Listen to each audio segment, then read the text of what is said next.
This is a co-challenge for black.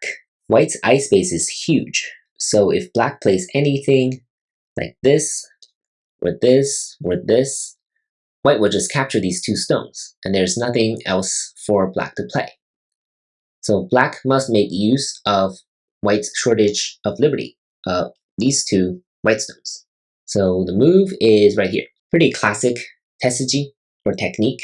If white plays here, now black can start this ko, and this is the correct variation. Black has one local ko threat in connecting here. Black can capture back, and white doesn't seem to have a local ko threat. So why does number 1 work, right? Because if white captures these two stones, now black can kill white with number 5. This is a monkey jump. We cannot cut it off, and white will be left with only one real eye. Similarly, these moves will just not work as long as black gets to play here in number 5. And of course, other moves will fail, right? If you bend here, black will not be able to win this race to capture. And even if it's like this, right, there's just no way black can win. If it's something like this, then white's eye space is just too big. And that is why number 1, bending here will not work.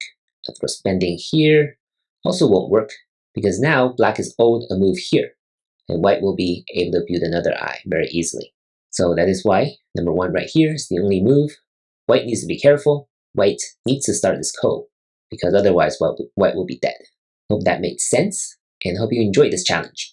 Let me know if you have any questions. And thank you for watching.